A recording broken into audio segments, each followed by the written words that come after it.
All right, welcome back, audio pongers. If you're wondering why Zach is holding up a giant glass puzzle piece, it's not to threaten me. It's actually to say thank you. We want to say very deeply, sincerely, from the bottom of our hearts, thank you to Jacob Barfield. He is a glass artist out in California, San Diego, if I'm not mistaken. Yeah, I believe so. Yeah, so he's JB Arts. You can find him on TikTok, and I'm sure he's got an Instagram as well. And I'm sure just by searching that as well alone, you can find anything else that he's attached to. We recommend that you check him out. His artwork is amazing. This is just one of many pieces that he's capable of doing, and he's on the up. So you definitely want to check out Jacob Barfield, JB Arts. And thank you again, Jacob. We can't wait to have you on the show. We love the audio pong puzzle piece that you have sent to us. It's great. I can't wait to. It's amazing. Thank you very much, Jacob. This is a one-of-a-kind art piece, and we'll treasure it forever. Thanks, man. Definitely. So,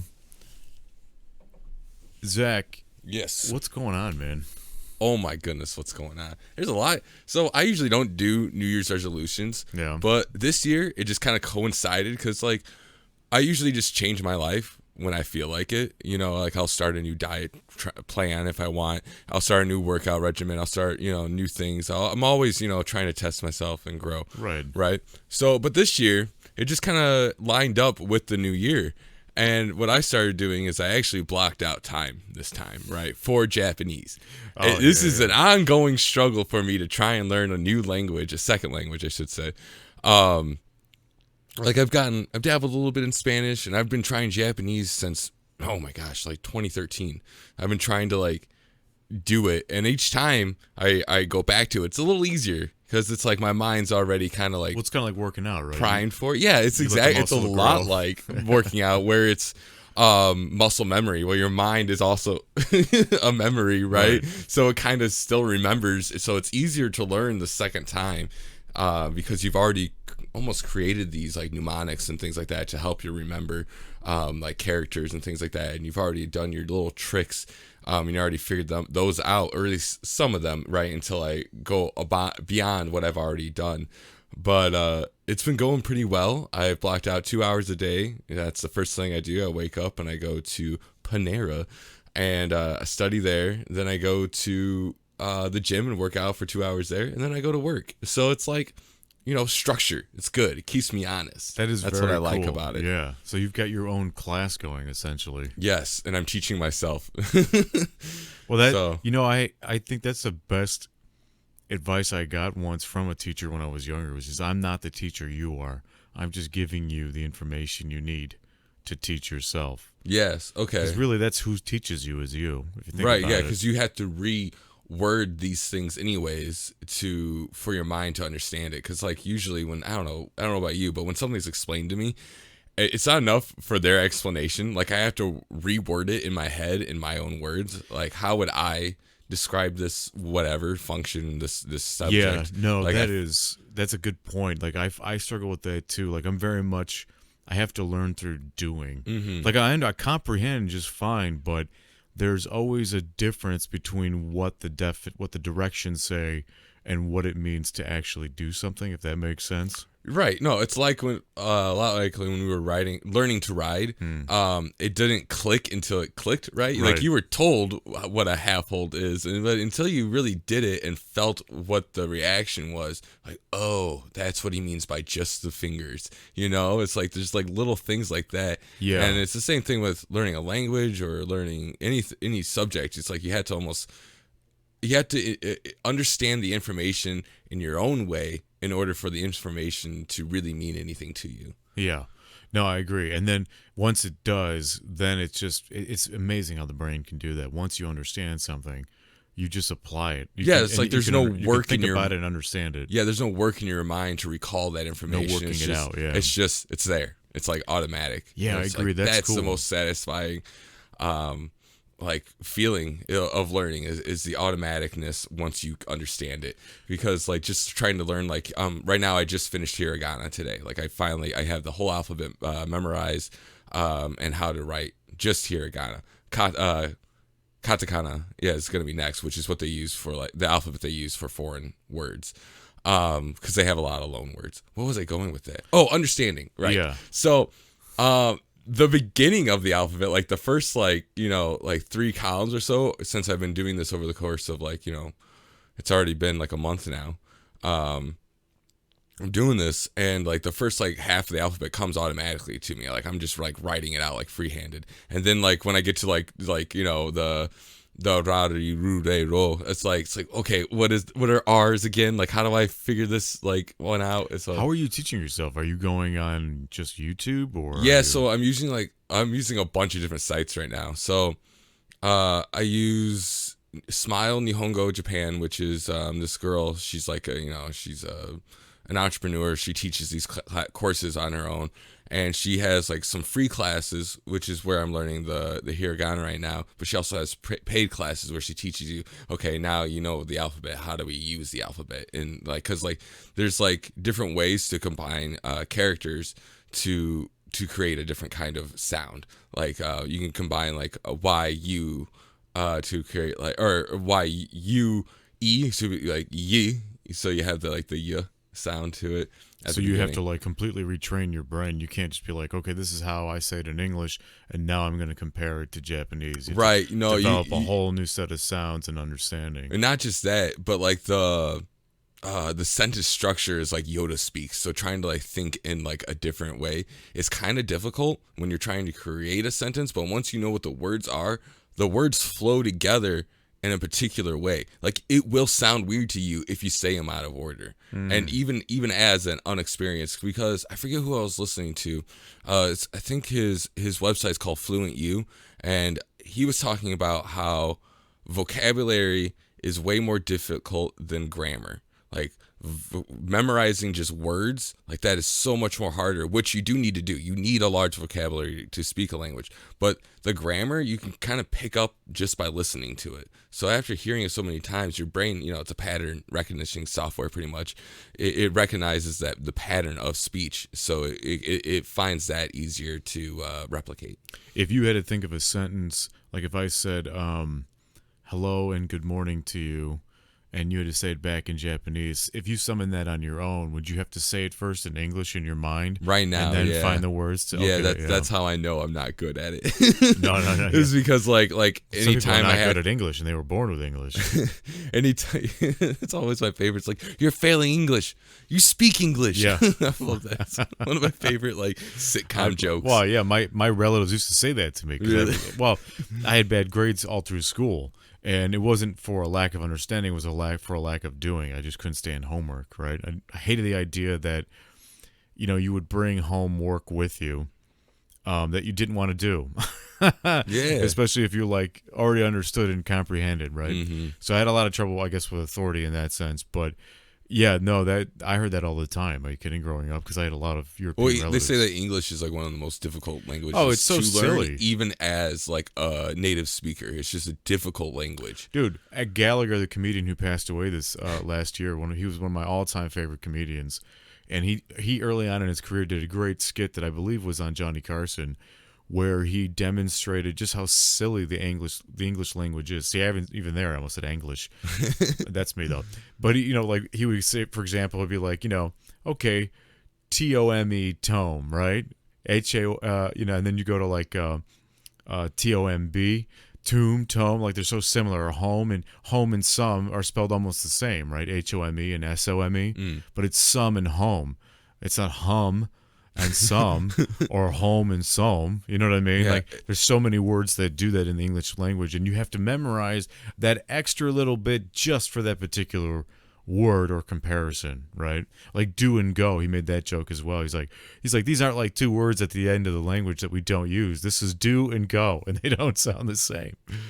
One of the things that I find that makes it so difficult is that it is kind of like 4 languages competing to be one language. That's true. Because you have influences, a lot of influences from French, Old Norse. You got some German in there, and you also have Anglo in there as well, which is just like, so it's just, you have all these different. You got Latin. You've got which is the core of a lot of language, I guess, in Europe is Latin, but like it makes it so much more difficult because like they all have their own spelling writing system, right?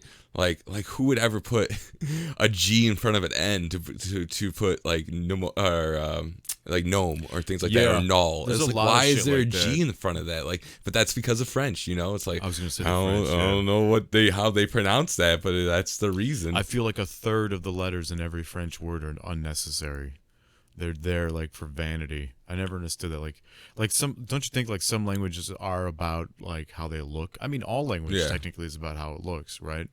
Like as far as like writing and font. But man, really French is just like, it's almost like trying to be artwork, right? There's just so much extra character for a lack of sound, or to build a lack of sound, if that makes sense, right? It's like going an extra mile just to define the mile.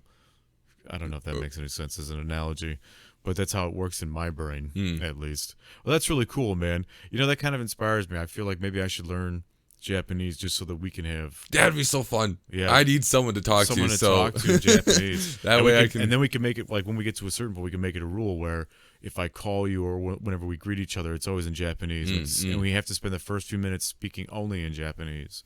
Yeah, I mean, I got all these resources. So. All right, so you set me up, and I'll start learning. All right, well, down. And you're doing it what, every day? Every day, but Saturday, Sunday, I haven't done because those are like review days because my work starts so early. So for 2 hours every day, you're working on just that? Yeah. Wow. So I have all right. I have an audio that I listen to, which is a half hour long, and then the rest of it is writing practice. So can you send me a curriculum, Professor? I guess, yeah, and I'll just kind of tell you. I'll write you a syllabus. That sounds fun. There's no tests, so there should be eventually. We won't be writing. We'll just be taking them. There's official tests that you can take. Yeah. That you tell you how fluent you are, and I think you can get certain. I don't know about certificates, but they allow you. They show that you can do this amount of work for like Japan, right? I think that would be fun, dude. That's really exciting me. There's like NP1, and then like it goes up to 5. I think. Okay. So there's levels. Things to test. Okay, so there's all kinds of tests. All right, cool. Look, yeah, I'm gonna do that. That sounds like a blast. Yeah, I'm start learning some fucking Japanese. And then maybe because we used to have some Japanese listeners to Audio Pong before the days of this wonderful, crystal clear YouTube audio that we're bringing to you right now. But yeah, right on, dude. So that's a great. I'm with you. I don't know. You know why I don't like the concept of New Year's resolutions, because almost it really just in the way it sounds and in its definition, it sounds temporary. Yeah, it's like you're waiting for the year to start so you can not be lazy. That's what I don't like about it, is that you're waiting for the universe, right, to tell you that now it's the time to do it. It's like, no. Why give yourself a start time? Just start. Yeah. No, exactly. It's like I there are things in my life that I want to change, and I'll give myself maybe like a week to prepare for that change, because like, if I want to go on a new diet, right? Well, I want to get all that food out of my fridge that's, not a part of that, right? If I want to start a new regimen, it's like, well, okay, I need to kind of like a workout regimen. I want to ease my way into it almost, because it's like, because I don't know, I have a really bad problem about going stupid hard on something and then reeling it back. But the problem with that is sometimes when you go too hard, too quick, you just stop. You just like, oh, it's overwhelming, cause injury right? Or burnout. Yeah, exactly. Yeah. So like it's like I don't know. No, discipline, dude. That's one thing that's great about Eastern cultures in general, like like Japan and China and all those places, is there. Like Alan Watts put it so good, is the discipline in the West is considered like a negative term, where all it really means is to train, to study something, and that's a positive thing, and that's how I've always looked at it as well. And yeah, no, there's a patience that we need to develop. That's one thing we need to bring back in this failing society is patience, man.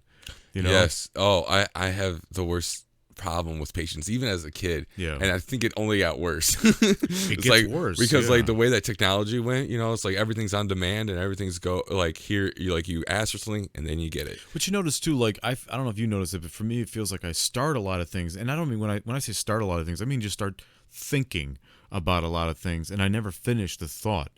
It's kind of like if I'm jumping around reels or videos or TikToks or something.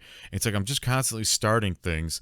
And a lot of things that are shown to me are presented that way as well. Like it's not like a full story. not in the real sense. It's a quick story. It's an impatient thing. Like everything's so, I don't know. So I have like the opposite because like I go through a bunch of garbage on my phone too. And do you find yourself skipping in videos, like a YouTube video, stuff, shit like that? I mean, YouTube videos I don't usually skip unless if I clicked on it, it's probably because it was in my feed, and it's probably in my feed because it's a channel that I watch, and I watch all their stuff. So I usually, and there's very few that that I'll like, oh, this isn't what I thought it was, and then I'll continue, then I'll skip, and then. But other than that, if I started something, just because it starts slow, I'm going to finish it because it's like I already invested this time on, I might as well finish it out. Man, we might be two random Midwest surfers speaking Japanese for no reason. That's Midwest that's so surfers. Exciting. Yeah, well, I went tripping recently, right? And I won't go into too much detail. I don't want to incriminate myself, but basically, we got really high, and that was a term we came up with for like the Midwest, like because that is like a thing, like because I kind of grew up with that, like saying dude all the time, and brother, and righteous and all that stuff, and like that's all like West Coast kind of terminology that just like spread east during the 90s, somehow got over here, and I guess the 80s too for that matter. So I grew up with that stuff. So that's why I called them when we were tripping. I'm like, we're just a bunch of Midwest surfers. We're just like surfers without surfboards, So yeah, I get it. Yeah, beach bums kind of thing. But that's pretty much what beach bums are, right? They're surfers without the board. I guess. I don't know. Beach bums is kind of a large term. We could be like forest bums. Forest bums? Yeah, those are a real thing, by the way. Yeah, I know. there's a trail in my hometown called Hobo because in the 30s hobos lived at that trail. Dude, because it was right next to the train tracks. Go into tracks. any forest preserve and talk to like the whatever we'll call them, the rangers or whatever. Yeah. They're not. I mean, because we don't have like a lot of dangerous wildlife here in Illinois, so they're most other than humans. So that's mainly what they're trying to like look out for is people like setting up a shanty town or camping. That shouldn't be because like certain areas you just can't camp in. But yeah, anyway, right? Yeah, you need like a proper camping grounds. You can't just camp in the middle of nowhere for some reason, which is really weird to me. I never got that. Why you can't just camp in the forest? Like, what's probably for the same reason you don't really own property when you buy it, unless you're rich. But even then, unless you're rich, like if you buy a house with a lot, right, you don't really own it, even though technically you're supposed to, right? That always bugged me. Why? Because you're taxed on it? Yeah, I mean, what happens if you don't? What happens if you stop paying your taxes? Well, I mean, you lose it, right? Yeah. Well, if they have the power to take it away, then you don't own it. That's the way I look at it. Like, to me, the meaning of ownership means I fucking own it. Like, you can't come here if I don't want you to. Right. You can't do anything about it, or it's my land. Well, that's what really frustrated me as a kid was thinking that America was the land of the free, right? And then I grew up and I realized it's not as free as you think. You can't yell fire in a crowded room, I mean, you can. No, you get in trouble for it. It's consequence that isn't free, right? You can do that. No, but it's against the law is my point. But you can still do it. But you can do it in China too. Well, that's the fine line, right? That's the fine, what do you call that? The legal agreement that you didn't realize you signed off on when I was born. When you were born, yeah. Yeah, but I mean, I get it. Your freedom should only go as far as until it affects someone else. I mean, that's reasonable, I guess, but it's still frustrating. I should be able to get high on whatever substance I want. I mean, I don't, but I should be able to legally. Like, that shouldn't be a choice that's taken away from me. Is my gripe. Yeah, no, and I'm with you. We talked about that before when we did the drug users Bible. Yeah. That was a really interesting read, I got to say. You know what I'm reading right now that I'm really, really enjoying, and actually I would love for us to do a podcast on it, is Empire of the Sun and Moon. And it's about the mid to late 1800s Comanche Empire that existed that really... It's amazing to me. There's so much history that I learned outside of school. I feel like almost every bit of history I learned in public schooling was just straight bullshit. Yeah, and the more I learn, the more I feel that way. Because some of it's just simplified, right? So that you can get through the subject and you can take your test and you can prove that you did this. Like that's part of it. Then others of it's just wrong information as Yeah. well. Like the teacher may not even know is wrong, you know? Well, that's crazy too, right? Yeah, it's like, some of the teachers I had, they literally went from school into school. Yeah. So you went from the books your teachers taught you to learn the curriculum for those books so that you could teach it to new children. I don't know. I don't like that system. What did you learn in the interim growing up? Well, I guess what your life experience? What I wouldn't like about that as a professional is that it limits your scope. Yeah, that's what I'm getting at. Yeah. Like I find this in any field. Really, you should explore all adjacent fields as well. Like if you're an artist, right? Because that's kind of like where this idea comes from, is that you need to expose yourself to multiple different kinds of stimulus so that you can bring that in back to your art and then express it in whatever way that you would like to. But I find that with knowledge is important as well. Like if you're a geometrist, right? Like you study shapes and math and things like that. You should also be looking at like sacred geometry, because it's an idea that people have had in the past, and you should know about platonic solids and things like that, and maybe even the philosophy of these shapes and why it's important and why is a circle the strongest structure in nature. Like these are things that you need to know so that you can better understand and articulate whatever information you're trying to deliver. No, I agree. And I mean, I really think that part of the buckling we feel in society right now, and by that I just mean like what's fed to us through our media.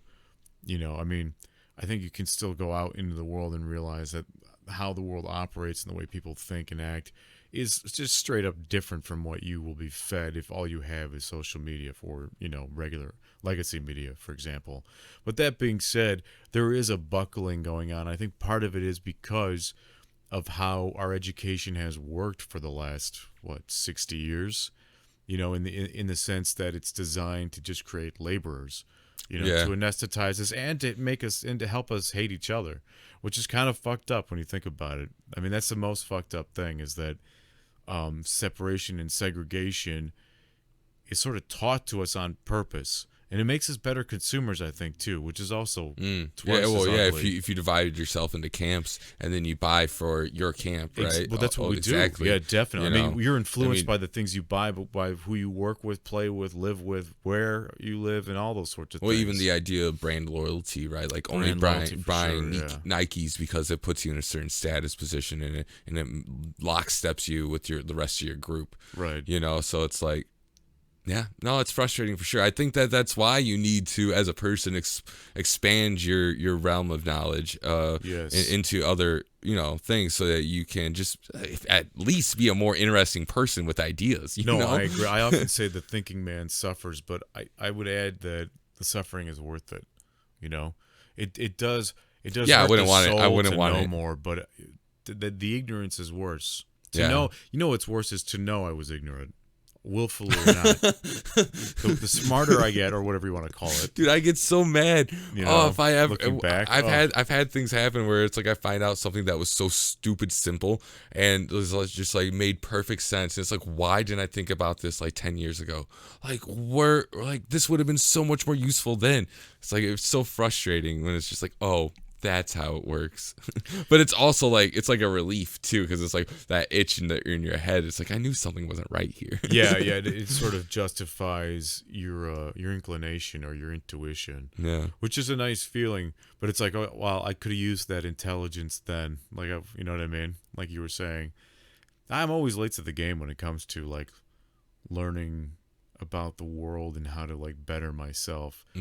Is there anything that you wish you were told earlier in life? Oh God, that you could give an example? A long fucking list. I mean, give your number one that either you found out on your own or someone else told you later in life that would have been something that I'm struggling still to this day with, that I wish I had some kind of proper education on, is managing money. Oh my God! How to save money? How to invest money? How to look at money in a different way. Like, I'm only just starting to look at money in a way that I felt I should have known 20 years ago. Here, and I'll explain what I mean. I've always looked at money as the gain of money to be strictly through like a 9 to 5 job. I never thought outside that box. Right. Right. Like that's how you make money. You go, you find a job, and you do it. Yes, that is definitely a way that you make money. But I think when in you that were term, make money. But in Yeah. that term, make money. What it really means is making money for someone else. You're making money for who you're working for, not really for yourself. You're surviving for yourself, but you're not making money. And that's a concept that I'm trying to embed now in myself. Speaking of expanding your knowledge, I just watched a video on TED about how people see money in different ways. Like there's people that worship money, there's people that are fearful of money, there's people who are distrusting of money and things like that. So like it's really cool to like, you know, just kind of see different, that people do see money in different ways. I mean, that's something I struggle with, is spending money. Like it's like I have such a fear of like I'm gonna be destitute, right, and just out on my own, and there's not gonna be a roof over my head, and I'm not gonna have food. It's just like, because like growing up, I mean, it's not that it was a real struggle. Like I never went hungry, and I never had to worry about going without like a roof over my head, but it was always like in the back of my head being told like, hey, we can't go do this because we're poor, you know, because we don't have the money for it. Like that's why. It's not because I don't love you or anything. It's just we don't have the money for it. And as a kid, I understood that. I'm like, all right, I just don't ask for things, and I'll get my presents on my birthday and Christmas. Like that's totally fine as a kid. But like as an adult, I'm like, that means I can't spend any money on anything that's fun. It's only food and shelter. That's all I get to spend money on. And now I have, you know, I do have money because of that, which is nice, but it's also like very anxiety ridden whenever I had to spend a large amount of money. Like when I, you know, bought my car a couple years ago, I had to put $2,000 down. Luckily I had the money to do it, but it was still like, I felt sick for like almost I would like half a week. It was a long time. I was just like I was guilt ridden. Even though it was a necessity? Even though it's what I needed, because it was so much money. I'm like, I'm not going to be able to do this. I'm not going to be able to do that. I'm not going to be able to like, you know, pay for the bills or whatever. I mean, I was, but my brain just freaks out about it. Do you find yourself worrying that you can't do things you already are doing? In other words, that I already am doing? No, that you aren't. So, for example, like if you spend money, and then your brain might say, well, if you spend this money, then you can't go to the club tonight, right? Just for an example. But then you don't go to the club anyway. Like, do you have that experience where like... No, it's more about like the worry of the future, of what it may hold, you know? It's like... okay, that's exactly what I'm talking about. So you worry about not having money for things you want to do that you aren't already doing anyway. Things that I will need to do, like a bill or a car repair or things like that. And I still feel bad when I spend money on that thing, though, even though it's the reason I saved it, you know. Interesting. Yeah. See, I don't really have regret.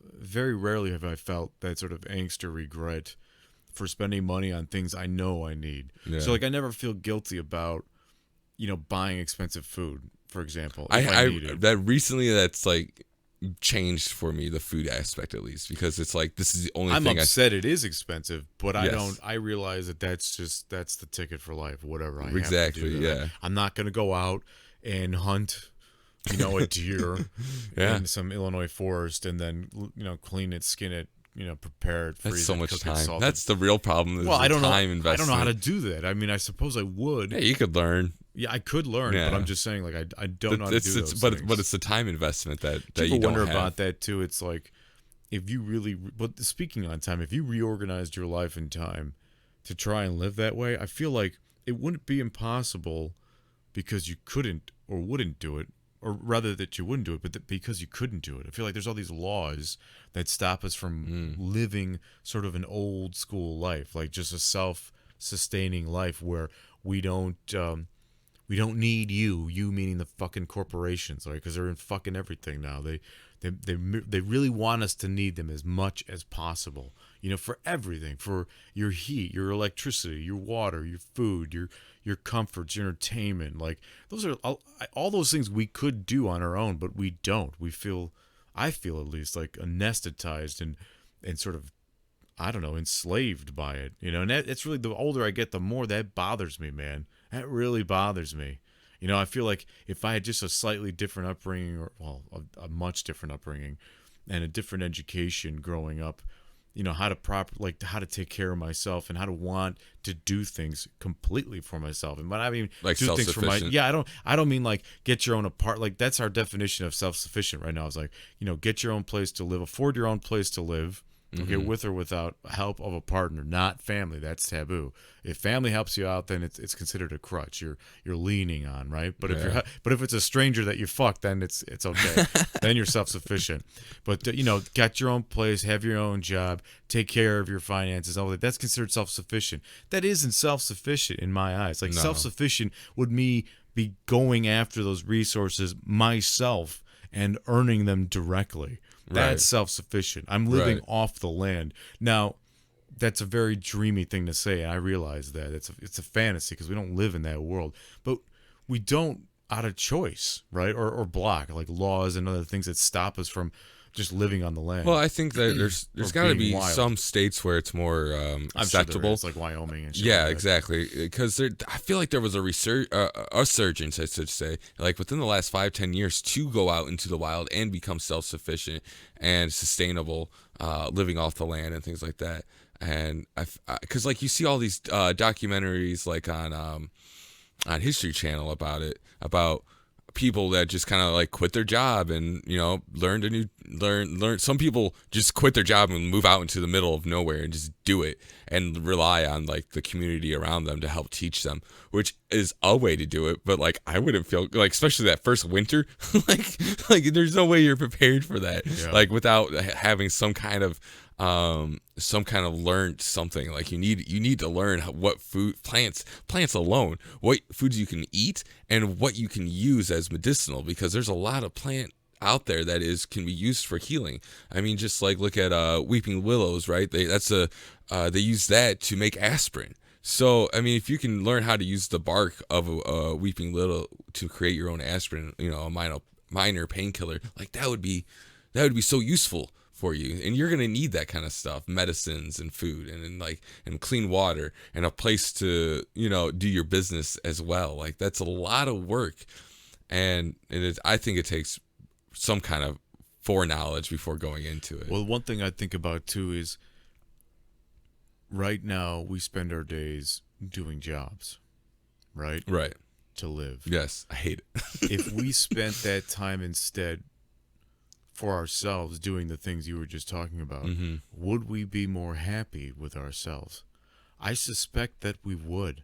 And you know what tips me off on that is not just the philosophy of it, but when we watch movies, for example, right, or TV shows, don't you think it's a little weird that most of the time, let's say at least half of the time, we are watching human life, like ancient human life, right? We're watching like medieval things or things from the past, or even modern life. And mostly it's like things from the past that we're interested in. But we're literally just watching humans, how they used to live when they were human. You know what I mean? Because we live in such a... I don't think we're any less human now because we're in a bubble. I think we are. I think we're I think we're less animalistic. I'll give you that. But I don't think that's what makes you human, is your animal. I think it is. I think your instincts, because we are animals. I think the what would you call the disillusion that the industrial age that we live in, I think has ruined our instincts and I think our happiness. Because I mean, when's the last time you read a story about a really depressed woodsman who killed himself?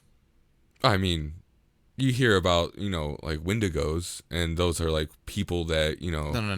What do you mean? No. I mean a real person. That is a real person. It's a disease that you could catch, right? Like it was a superstition, but it was a Wendigo.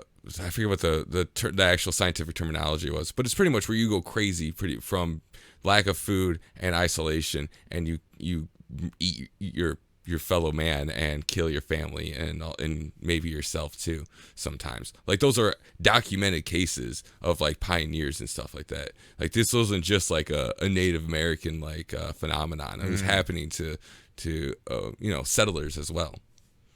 That's what they actually called it. Yeah. There was like, if it's like window something of a, there's like a Latinized name to it. Well, then I chose the absolute wrong thing as an example of what I was trying to say. No, but I know that's really interesting. I didn't know what you mean though. by people seems to be more tranquil, right? Like if you have a little more harder in life, your brain doesn't create problems where there really isn't a problem, or make that smaller problem a bigger problem. Yes, because you're worrying about something that is more immediate and present, right? Like literally survival. You know, like I think that's where this weird balance needs to come in. It's like, how do we achieve peace and comfortability at the same level? Like where is that? Because I don't want to give up all the amenities I get from society, right? I like electricity, I like running water, I like, you know, an indoor restroom, you know, everything, that food at my fingertips. I can get whatever I want almost whenever, you know. I mean, stores do close for some silly reason. Everything should be 24 in my opinion. It was before the pandemic. I know, not even Walmart's open past 12. I'm like, what is happening? But like you were saying, like you really don't hear about you know, people going crazy in the middle of the woods. Like that's not something you would hear about in the past. Yeah, maybe what I meant, because you made a good point. It was pretty irresponsible, I think, analogy that I was making. But I guess what I'm saying is that in my head, it seems that the further back in time you go, the more difficult life was. But it also seems like people were just happier, because that's another thing about, like, in like public school history class, they can try to convey is that modern man has got it all right. Man, he's so smart. All these technological advances have really improved life. Humans are just smarter. We're so superior to ancient man. Like it's not even a joke. Like even going back 100 years, wow, look at the Wild West. Look what they were doing. All that craziness and murder. It's like that's just a picture though that they paint for us. You know what I mean? Like, it is true, like those things exist, but man, I guess I just inherently don't agree that is the fundamental truth of our modern world, that we are just so much better off than we used to be. I really think what technology and civilization does for us is just gives us a different way to live. It doesn't really make it better. I think it makes it better just because your quality of life is better by the comfortability. Like you have a bed, right? Your health is better. You just by you live longer and healthier too into those older ages. So I think we do have it better than we did before, just because of medical technology and agriculture, at least in America where we are. You know, I mean, in our circumstances. I mean, you make a good there are point. People struggling. Well, you make a good point. There's plenty of people, I'm sure, that would instantly trade places with me or us. Right? Yeah, if given the opportunity. I mean, think about. I don't want to sound ungrateful for like for the life I do have. An ancient civilization's king doesn't live as well as you do. Like, yeah, maybe you don't have women on tap, but you got everything else. Like you got air conditioning. You got air conditioning. You got food. I mean, they did too, but you have entertainment whenever you want it. You're right. You don't have to like call your minstrel or anything. Yeah, but I don't have slaves. I don't control a country. I don't have those things, Zach. Yeah, but that's just responsibility that you don't need. Well, that's what it means to have power, is to be responsible. It's like one thing I used to say to like a D&D reference, right? Because I used to have players ask me like in Dark Sun, well, why you know, why did all these evil sorcerers take over the world and then keep it the way it is? Or rather, why do they struggle to have their kingdoms? It's like, well, it doesn't matter if you're evil or good. When you take over the world, you realize now you have to manage it. Mm-hmm. I mean, that doesn't matter. You know what I'm saying? Yeah. It's a difficult task. That's for sure. It's not, yeah. Especially when you have conflicting groups, right? Like that you control. Yeah, it's like, how do you get them to work together? No, but I guess all this we're talking about right now comes back to the idea of like how education of the citizen, of the person, the common man, I think is changing. I think it's changing in a good way, or at least it will be a good thing, because as much as like, you know, the World Economic Forum and all these globalists try to make us one planet, one people, we bristle at it, and for good reason.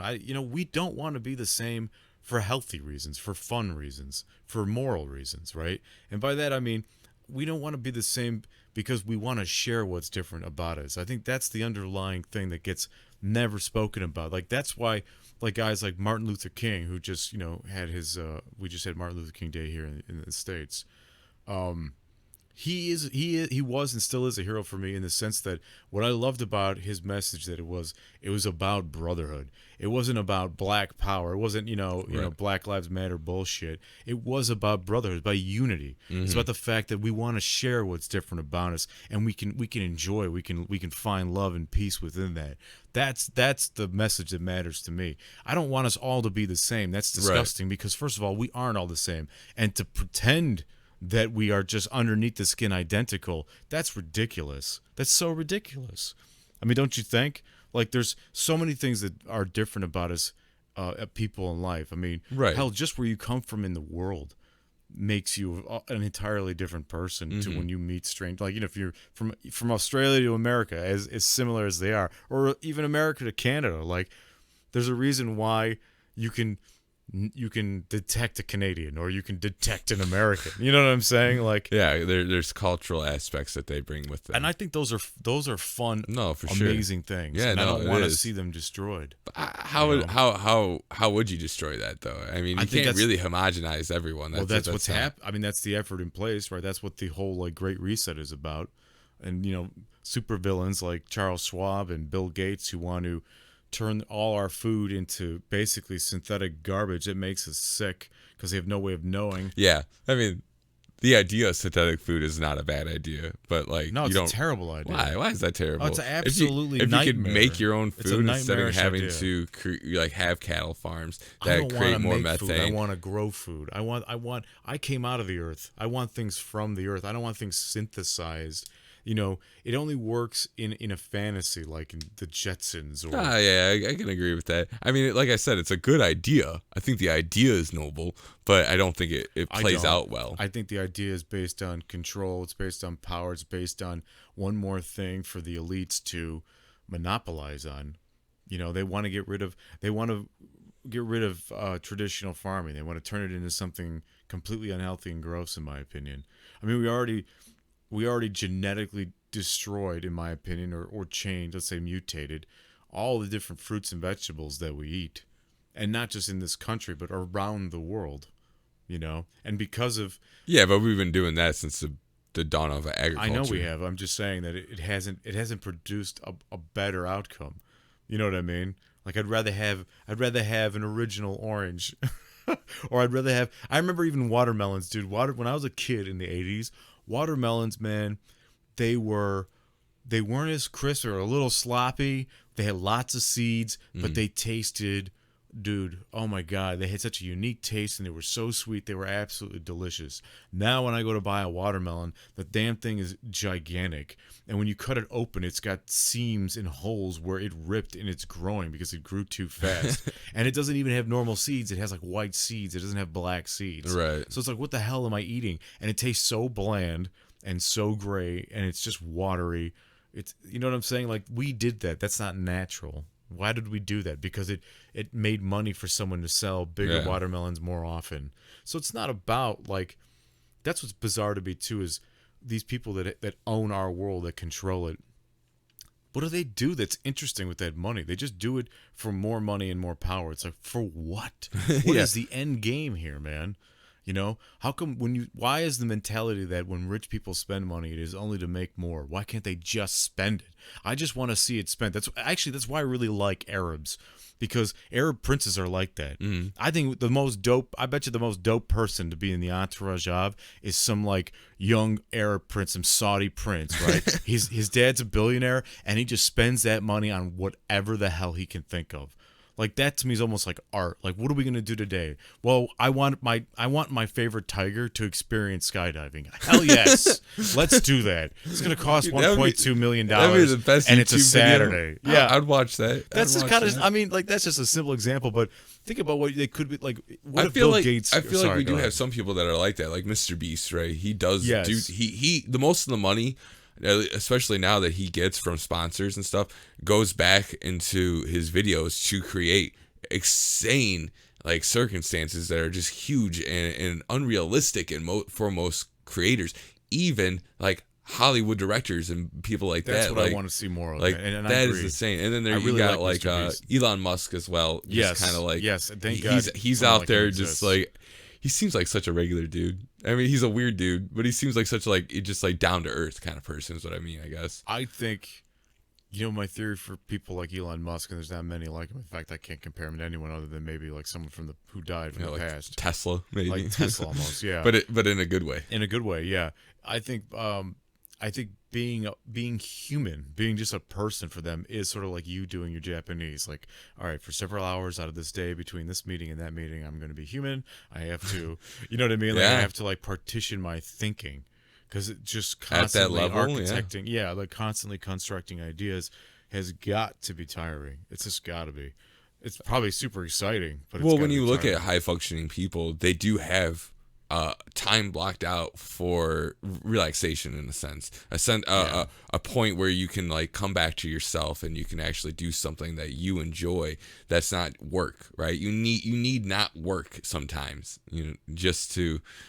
Keep yourself level-headed. What would you if the future, let's say, the world had its own New Year's resolution, but for the next 100 years, okay, what is your hope? How do you hope society will redesign itself in order for humans to survive in a moral, not just moral, but a positive way, like a way that will bring better joy and less anguish and stress and suffering to as many people as possible?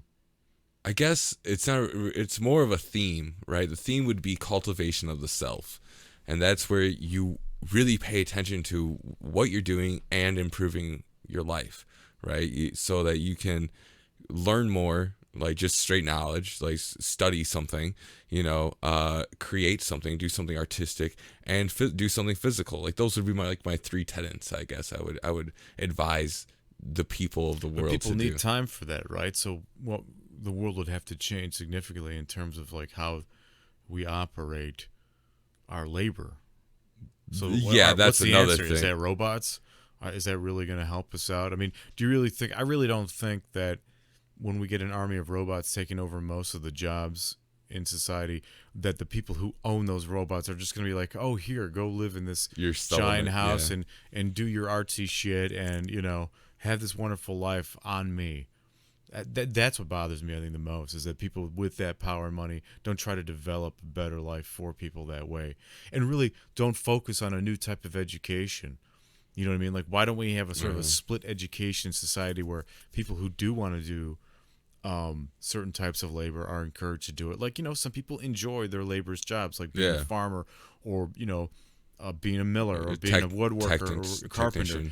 Technician, engineer. Like, I don't want to encourage people not to do those things, but there should be this other path, I guess, for people like us, the artists, the entertainers, the writers and stuff like that we should go. There should be another path, a clear path, a path as clear as that one is what I want to see. To do the things that you're talking about.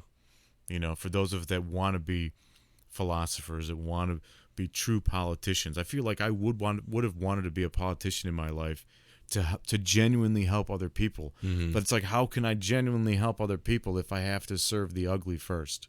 Right. Yeah. You always them first. How do you work in a corrupt system without being corrupted yourself? I don't see how. I saw it in some of the careers technically I had in my life. I started in my life, and then I got out of for different ways. But like even in construction, when I used to work in construction, man, when I just saw how corrupt, how misused the taxpayer money was, and that's the lowest level in my opinion. That's not even like a nowhere near national or global level what they do with our money, how they waste it, how they use it for ill. So it's just it's such a turnoff, because for me it should be, the good deed should come first. The people I'm helping should come first, right? And that's what I wish was encouraged most, was that kind of level. So I don't know. Maybe I'm wrong. Maybe the army of robots. Maybe if we had robots completely replacing slave labor in cobalt mines or building cell phones, then we could use that extra money to make better lives for the people that used to do it, and give them a society that they love to be in. I hope eventually it will come to that. Eventually, life will be more about the self, but that transition phase is what's gonna be hard. That's the rough part, and that's what we're gonna go through. We're not gonna go. Yeah. We're not gonna get to the age of enlightenment. Get the golden age. Yeah. We're gonna get the transitional period, and we might start to see what could be, but we're gonna go through the shit. That's what we're gonna do. Yeah. I think it's a good note to end on. So if you're going through shit, just stay strong. Be a dragon slayer in a time of dragons. Stay strong and cultivate the self.